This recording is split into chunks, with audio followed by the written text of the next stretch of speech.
How to send animated stickers in WhatsApp on iPhone. Hey everyone, welcome back to the channel. If you are new here, don't forget to hit the subscribe button and turn on the notification bell to not miss any updates. So let's dive right in. If you want to send animated stickers on WhatsApp, then first things first, open up a Google Chrome and then search for animated stickers. Now choose the sticker of your choice that you want to send.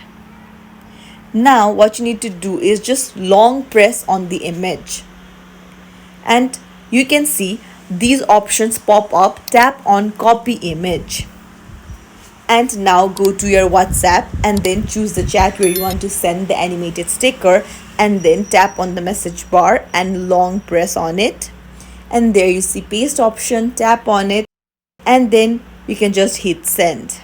Now there you go. You have easily sent an animated sticker on WhatsApp on iPhone. If you found this tutorial helpful, don't forget to like and subscribe to our channel for more tips and tricks. Thank you for watching. See you in the next video.